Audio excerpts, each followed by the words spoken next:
मुझे छोड़ दो, मुझे जाने दो। मेरे बच्चे मेरा इंतजार कर रहे होंगे, मुझे जाने दो। छोड़ देंगे, लेकिन तुम अच्छे से जानती हो कि हमने तुम्हें क्यों कैद किया है। तुम हमें शेरा को दे दो और हमसे आज़ादी ले लो। नहीं, तुम उसे भी अपने ही जैसा बना दोगे। मैं अपनी जीती जिंदगी अपने बेटों को तुम्हारे हवाले नहीं करूंगी। मेरा शेरा मेरा गुरूर है, वो तुम्हें कभी नहीं मिल सकता। तो तुम्हारा गुरूर ही तो तोड़ना है।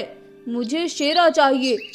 मेरा गुरूर तुम आज तक नहीं तोड़ पाए, फिर अब तो क्या ही तोड़ोगे। मैं तुम जैसे आवारा से नहीं डरती। कर लो तुम्हें जो भी करना है, लेकिन मैं अपना बेटा तुम्हें नहीं दूंगी। शायद तुम भूल रही हो मैं तुम्हारे साथ क्या कर सकता हूँ। वो मेरा भी बेटा है, तुम अकेली उसकी मालिक नहीं हो। और जब क्या था, जब तुम हमें छोड़कर आ गई थी, अब बेटे वाले बनते हो। जब मैंने अपने बेटों को कैसे कैसे करके पाला, तुम कुछ नहीं जानते हो, और आज तुम्हें बेटा चाहिए।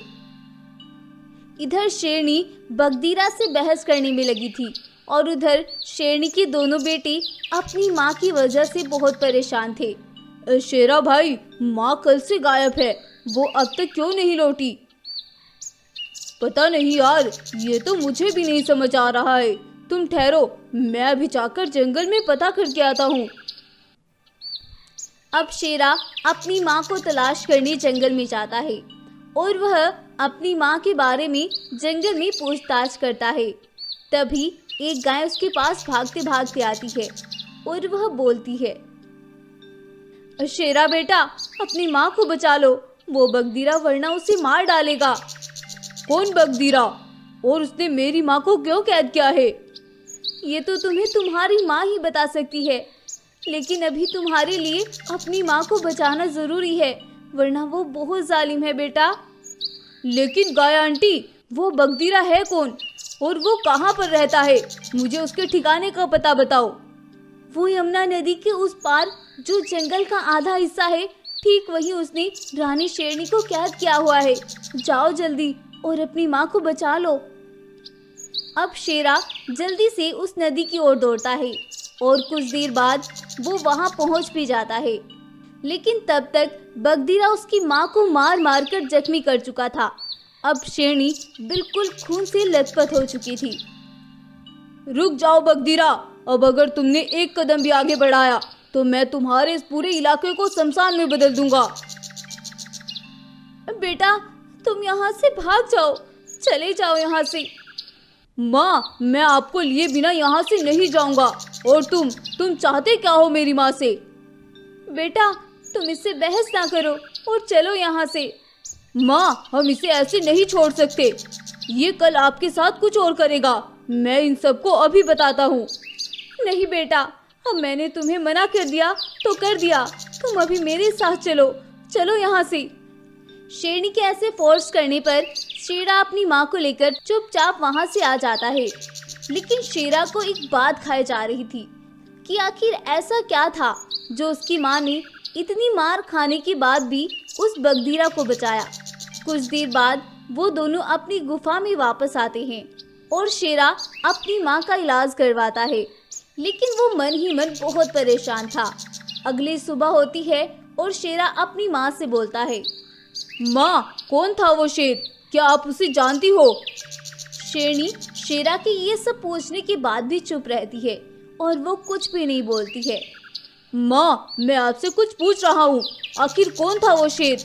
आप मुझे कुछ बताती क्यों नहीं? और गाय आंटी ने भी मुझे कुछ नहीं बताया। उन्होंने भी मुझसे बोला था कि असल बात आप मुझे बताएंगी। फिर आप चुप क्यों हैं? बताएं माँ, आखिर क्या बात है? क्या बताऊँ मैं तुम्हें? मुझे तो बताते हुए भी शर्म आती है। वो तुम्हारा बाप है, और वो तुम्हें मुझसे छीनना चाहता है। सुन लिया, या फिर कुछ और बताऊं? क्या? मेरे पिता? लेकिन आज तक तो आपने उनके बारे में हमें कुछ नहीं बताया। क्या बताती मैं उस जालिम के बारे में, जब उसके बारे में कुछ बताने के लिए था ही नहीं। आज तक जब से मेरी उससे शादी हुई थी, उसने मुझ पर जुल्म ही किए। आज से 20 साल पहले जब मैं माँ बनने वाली थी, उस रात उसने मुझे बहुत मारा था और मुझे अधमरा करके छोड़ गया था, और जाकर दूसरे जंगल की शेरनी से दौलत के लालच में आकर दूसरी शादी कर ली थी। उसी रात मैंने तुम दोनों को जन्म दिया था। वो तो मेरी और तुम्हारी जिंदगी थी जो हम बच गए, वरना उस रात कुछ भी हो सकता था। मैं बहुत ज़्यादा जख्मी हो गई थी, लेकिन उसने पलटकर कभी मेरी और तुम्हारी तरफ नहीं देखा था। अब उसे पता चला है शेरा बहुत ताकतवर है और वो बहुत बहादुर भी है, तो वो अब तुम्हें मुझसे छीनना चाहता है। इसीलिए उसने मुझे अपने सिपाहियों के साथ मिलकर कैद कर लिया था और मुझे मारने की धमकी भी दी है। अगर मैंने तुम्हें उससे नहीं दिया तो वो मुझे मार डालेगा बेटा। और माँ, जब बाबा ने शादी कर ली थी तो फिर उसका क्या हुआ? वो कहाँ गई? उसे भी बगदीरा ने एक दिन धोखे से मार दिया था और उसके पूरे राज्य पर अपना कब्जा जमा लिया था। उसने पैसे के लालच में आकर ये सब किया था। उसे सिर्फ पैसा चाहिए, रिश्ते उसके लिए कोई मायने नहीं रखते हैं। जहाँ से उसको फायदा मिलता है वो वहीं जाता है बेटा। माँ, आप मुझे एक बार इजाजत दे दे, मैं उसे ऐसा सबक सिखाऊंगा वो हमेशा याद रखेगा। कुछ तो करना ही पड़ेगा, तुम अकेला उसका कुछ नहीं बिगाड़ सकते। वो बहुत खतरनाक है और उसके पास इतने ज्यादा सिपाही भी है। मैं अकेला कहाँ हूँ, मेरे साथ सूर्या है ना। हम दोनों भाई मिलकर अब उसे उसी की तरह हराएंगे। बस इस सब में आपको हमारा साथ देना होगा माँ। अब वो दोनों भाई मिलकर बगदीरा के पास जाते हैं और वहां जाकर शेरा बोलता है, पिताजी, आपने बोला था कि मैं आपके पास आ जाऊं। देखिए, आज हम दोनों भाई आपके पास आ गए। हम अपनी माँ को छोड़ आए हैं पिताजी। तुमने बहुत अच्छा किया, वो तो तुम्हारे काबिल थी ही नहीं। आज से तुम मेरे साथ रहोगे और मेरे वारिस बनोगे। देखा शेरनी, तुमने चाहे तुमने कितनी भी मेहनत कर ली ने पालने के लिए, लेकिन जब इन्हें पता चला कि इनके पिता के पास इतनी दौलत है तो ये तुम्हें छोड़कर मेरे पास ही आ गए। हा हा हा हा हा। दौलत सब कुछ ले आती है, दौलत के बिना कुछ भी नहीं मिलता है। शेर अपने घमंड में चूर था और वो एक एक करके अपने बेटों को अपने सारे राज बताए जा रहा था। एक दिन सुबह सुबह बगदीरा अपने बेटे से बोलता है, बेटा, मैं चाहता हूँ कि तुम काली पहाड़ी के पीछे वाली गुफा से कुछ पैसे लेकर आओ, मुझे कुछ जरूरी काम है। ऐसा बोलकर बगदीरा अपने बेटे शेरा को चाबी देता है और शेरा और सूर्या दोनों भाई उस चाबी को लेकर पहाड़ी की ओर निकलते हैं और वहां पहुंचकर वो दोनों भाई मिलकर उसके सारे खजाने में आग लगा देते हैं और वापस भागते हुए बगदीरा के पास आते हैं। पिताजी, पिताजी, ना जाने किसने खजाने की गुफा में आग लगा दी है और वहाँ सारा खजाना जलकर राख हो गया है पिताजी। क्या? ये तुम क्या बोल रहे हो? जब तक बगदीरा भागते हुए वहां पहुंचता है, वहां पर सारा खजाना जलकर राख बन चुका होता है। शेर अब बहुत परेशान हो जाता है और वह अपने बेटों से बोलता है, बेटा, मेरी आधी से ज्यादा कमाई हुई दौलत जलकर राख हो गई, अब मैं क्या करूं? अब बगदीरा बहुत परेशान होकर गुफा में पहुंचता है और अपने खजाने के जल जाने की वजह से बीमार पड़ जाता है। पिताजी, आप परेशान क्यों होते हैं?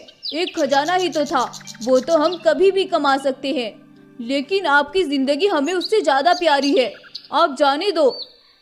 दिन बीतने के साथ अब बगदीरा अपना गम भी भूलता जाता है और एक रात वह बोलता है, बेटा, सुबह ये खजाना जाकर टब्बर वाली गुफा में रखाना। मुझे अब तुम दोनों पर ही विश्वास है और अब किसी पर भी मेरा विश्वास नहीं रहा।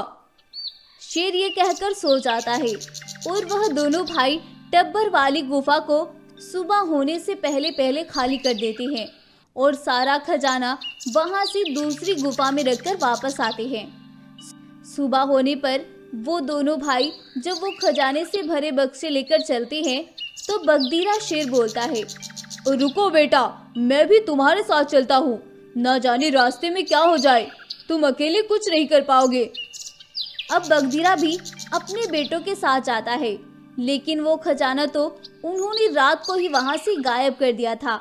जैसे ही बगदीरा गुफा को खोलता है, वो गुफा को बिल्कुल खाली पाता है। ये क्या हुआ? ये खजाना, ये सब कहाँ गया? मैं तो बर्बाद हो गया, मैं तो लुट गया, अब तो मेरे पास कुछ भी नहीं बचा। क्या करूँ मैं, कहाँ जाऊँ? पिताजी, आप फिक्र ना करें, हम हैं ना आपके साथ। हम आपको इससे भी ज्यादा खजाना कमा कर देंगे, बस आप परेशान ना हो। मैं कैसे परेशान ना हूँ? मैंने इस खजाने के लिए अपने रिश्ते कुर्बान कर दिए और आज मैं बिल्कुल खाली हाथ खड़ा हूँ।